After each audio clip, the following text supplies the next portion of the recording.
I managed to read 3 books this January, and I'm going to tell you all about them. Now, I was going to film this in the park, but I'm still not feeling very well, and I don't want to be outside. So, we're in my car. But, nevertheless, we are going to talk about these books. We read some good books this month. Well, you know what? Okay, no. We read 1.5 good books. That's what I'm going to say. The first book that I read this January was Dark Matter by Blake Crouch. Now, this book, oh my goodness. As a recap, the book is about this man who is a scientist, and while he was on his way to becoming, like, he could have been a huge scientist, but he instead got married and had a son and is a science teacher, professor for a university. So he hasn't kind of maxed out his career potential because he's decided, no, I'm going to commit myself to being a husband and a father. Anyway, he's walking home one night and he gets supposedly mugged. And the guy that's mugging him starts to ask him questions like, are you happy with your life? Are you happy with the choices you made? And suddenly he gets blacked out and he wakes up and he's in a lab, a hospital, with like the hospital of a lab or a room for a lab, bed, whatever. And he's in a whole completely different reality. He's in a whole different place. It's a whole different world. He's no longer the husband. He's no longer the father, but he is a award-winning, incredible, famous, wealthy scientist. And so now our main character has to battle with, is this the real reality? How do I get back to my old reality? As you can guess, very big concepts in this book. That's what I really liked about it. That's what drew me to it. I was like, ooh, this is like one of those what if situations, you know, are you happy with your life? You know, do you have any regrets kind of thing? And that really interested me. Anyway, I got through this book in 2 days. That was so exciting. Like, that's how you know. I didn't want to stop reading it. I wanted to smash it out. I wanted to see what was going on. It was very engaging. The writing was very good. It jumps into the action pretty much straight away. As soon as you're like, okay, what can the author write now to make it different, to make us engaged? What can he do? He does something. He adds something into the plot, something that you didn't think like could happens. He also brings the science into it, and you really understand, like, scientifically, like, how it could be possible, what's going on. And it's so, oh my goodness. This book, you gotta read this book. It's a science fiction. It was an immediate 5-star for me. That was a great book. I'm really happy with that book. Moving on. The next book that I read this month was called The Butterfly Garden by Dot Hutchison, I believe is her name. Now, this book, what a wild ride this book was. Oh my goodness. This book, I also read it in 2 days. I don't know how to explain this book. No, not that I don't know how to explain it. I don't know how to express how I feel about this book. Because there's a lot of varying and contradicting feelings that I have towards this book. So, but we'll dive in. Okay. Basically, The Butterfly Garden is about this girl who she's a survivor. She's been rescued from this garden that is owned by the gardener. He's pretty much a guy who kidnaps girls and he uses them to create butterflies in his garden to make a beautiful garden out of women.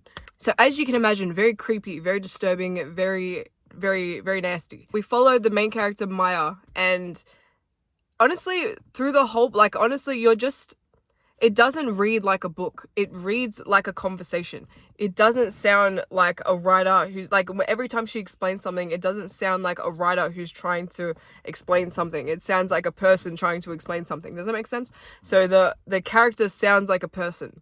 And so when you're following along with her, you really feel like you're listening to this person's story. It gets increasingly more disturbing. The writing is great. The writing's incredible. The character development, I don't know about the development, to be honest, but the way that the characters themselves are portrayed, You really get a sense of what's going on, of who's there, of what they're about. And overall, I did enjoy the book. But then we got to the ending, okay? And I'm not gonna lie, I was very disappointed. I was very disappointed in the ending. It was very, like the main character did something very out of character. Like she reacted to something in the way that like the whole book, there's no way she would have reacted in this way. And then suddenly she reacts like this at the end. And it's just so inconsistent. And then just even like the wrap up of the ending, like it just seemed a bit rushed. It was just not satisfying. And because you're building up this thriller story that's disturbing and kind of gross, and you're building up and you're expecting this huge turnout, because the turnout doesn't happen and it just kind of fizzles out, you're left with this kind of feeling of like, oh. And so when I finished the book, I felt just disturbed. I felt creeped out. I felt grossed out. I just had this very disturbed feeling. So much so that I did rate the book 5 stars. And then afterwards I was like, nah,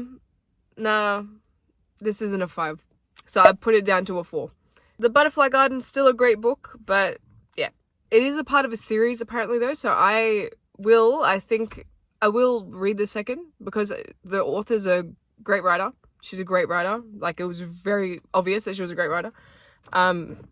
Yeah. I just hope the ending of the second book is better. I hope I'm not wasting my time, you know? You kind of get to the end and you're like, why did I read this? You know? So, but it was a good still. But yeah. Book number 3. Now, book number 3 was my biggest disappointment. It's like we started high with Dark Matter, went a bit so-so with Butterfly Garden, and then kind of plummeted a bit there with A Flicker in the Dark. That's the next book, A Flicker in the Dark by Stacy something. Anyway, Miss Stacy, okay.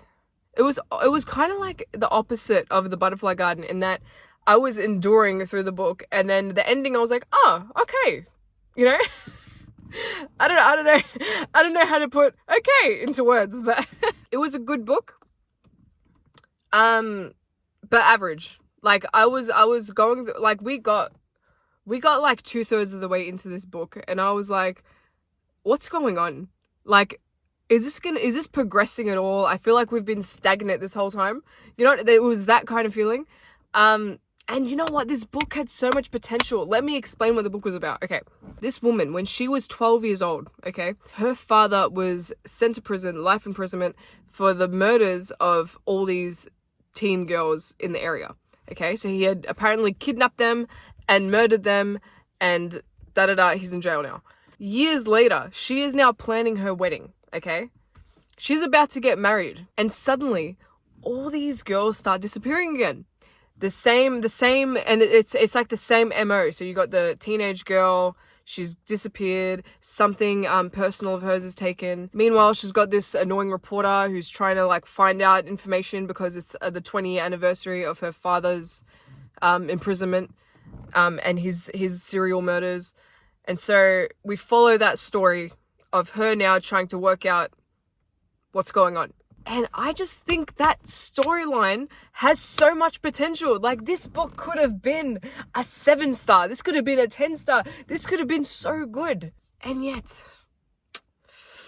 Stacy. Would I read one of her books again? I would. I would definitely read one of her books again. But I would go into it with less expectation. I think I went into this book with very high expectations. I'd seen it around that people loved it. So I was like, all right, this is like a for sure 5-star read. I was convinced. I was like, yep, that's it. Hands down, I can relax. There's no worry now. I don't have to fear that I'm wasting my time. This is going to be a 5-star. However, I gave it 3 stars. And for me to give a book 3 stars, that's a pretty I was not impressed. That was me. It was so much to the point where, like, even though that, like, when the ending did come, I was like, okay, you know what? I like the twisty turns here. I see what you've done. I acknowledge that, and I am impressed by that. That was good. I like the ending. But because I was so annoyed throughout the whole book of like, I'm enduring this book for what? Then I was like, all right. It gave the ending less of an impact because of that. The last book I was supposed to read was The Nightingale by Kristen Hanna. And I am 100 pages in, and I haven't been reading it. I have not read it at all. I've been working so hard right now on releasing a book. I'm releasing a book in 2 weeks, and trying to work on another one and editing my current books. I've been changing the covers and book descriptions and things like that to just improve the book and the quality of the product and the packaging. And yeah, but you know what, I feel like we are getting to a place where the book's going well, because I was really struggling to read this book, but people love this book so much. I've had people tell me that it's their favorite book. They love this book, so I need to just get to the end and see what it's all about. So hopefully in February I'll finish this book. When I get time, I will be able to read this book. But that's all for today, guys. Thank you for joining me. I hope I've encouraged you to pick up a new book. As always, if you love books, like, share, subscribe, and I'll see you in the next video. Bye.